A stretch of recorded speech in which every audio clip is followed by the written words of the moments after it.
Hey, what's up? Really quick video from me today. I want to quickly go over a few things. Like, this shouldn't be a long one. Just a few things I think are really easy. So, like, this video is like for people to like get. This video is for people who are like, how can I get a little bit better without without grinding the TTs or stuff like that. Just a few like really simple and probably obvious things that I see people actually pass up on a lot. Most of this will apply to FFA format. Some of it carries over to Wars, but anyway, let's get into it. Take double boxes. Yeah, but I mean, like, even if you have an item already, because, here's the thing, like, obviously, like, you want to get doubles if you don't have anything, but you want to get doubles also even if you have something already and aren't going to get a second item, because the thing is, if you take doubles, that means that your opponents also aren't going to get them if you go right through it. So while you may not necessarily be gaining 2 items, they are not going to be gaining items on you because they'll only be able to get 1 if you are the one taking the box. Either that or you make them slow down. Either way, it works in your favor. Number 2, at the end of races, use dodges more immediately if you aren't going to lose a spot any other way. So, like, let's say you have triple shrooms and a star at the end of a race, and like obviously you want to space your shrooms out because that's gonna help you be fastest, but that's not optimal in a race necessarily. So like if you have if you're like third and like fourth is like 3 seconds behind you, you should honestly just spam the shrooms if it's the very end and get it a star, because then if there's a shock, you won't be getting cucked by it by like holding your shrooms a little bit longer. Because the thing is, yeah, you'll finish the race more slowly probably, but at the same time you aren't at any risk of losing spots as a result. You can look back and spam it to, this is number 3 by the way, you can spam the look back button to refresh tags. So like if you're just driving and there's somebody in front of you and it doesn't say who it is, if you look back really quickly, and then it should probably refresh and you'll be able to see who it is. That's something that's not as obvious to people for some reason. Number 4, this is a really obvious one. Hide your important items more. It's kind of like a surprise element. If you have a star and a shock, like hold the star generally unless like you really need to get something else new. Number 5, stop throwing your red shells forward. This is a war one.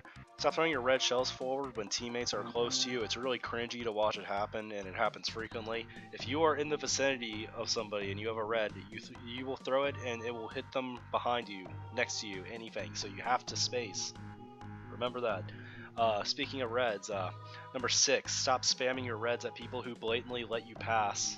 So like, let's say some guy takes a cut or something and they're in front of you and they're in first now and you have a red in second. Well, know what you should do?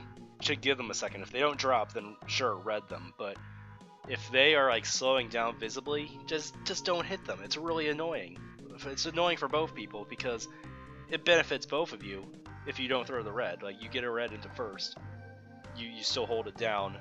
They get benefited also. Like, you don't need to red them if they're like just like yielding to you already. That's a tilting one, honestly. Going off the reds, back in FFA, don't even red first that frequently, honestly, especially like mid-race. Like, it's generally not worth it. Like, it's honestly better for you to like protect second and hold your shit and make nobody want to pass you, because first is probably going to get blued anyway, and if they don't, well, you're probably getting second still, so like, yeah, that's still good. If it's somebody that you need to pass in points desperately, then go for it, I guess. If it's like the end of the race and you want to try your luck and like you aren't going to get punished by it, go for it. Just like, it's a more safe option that a lot of people don't seem to do, I guess. I think this is number 8, maybe not. Avoid the pack. Yeah, like, the pack's just a shit show. I would either want to be in the front or in the back until the very end when you're making your comeback. 9, throwing bombs forward is more risky than backing them. I see a ton of people do it. There's like, oh, dude, watch this snipe. It's probably not going to help you because it could just get in your line. It could walk into your line. People may slow down and may not blow up. Backstabbing bombs is really broken, by the way. I don't know why people don't do it more. You can pretty much create a giant gap if you place one correctly, and it's almost at absolutely no risk of hitting yourself on top of that. Number 10, I think. I don't know. I'm not really even keeping track. At the very end of races, get out of back spamming lines. Come on, I've seen I've worked a few streams. I see like people get mad because they get backed on the line. It's happened to me a few times. But like, if you have the option, don't finish. Like, if you're like coming to a finish and like you're in a high spot, don't be directly behind somebody in a top spot, because there are assholes who will throw it back, and some of them will be justified if you are a bigger threat to them than some other people in the lobby. Last thing, this is more of a theory. Braking on lag trails, so like if you're like behind somebody and they're lagging and they're trailing, it's like really scary. I feel like turning to get out of the way may be better, because like this is something I can't confirm, but I feel like when you brake, a lot of times it acts as if you like just let them run into their it's just like you voluntarily run into their shell on their screen. I feel like braking a lot will get you in trouble. I'm not certain on that, but it's a theory, a game theory. Thanks for watching.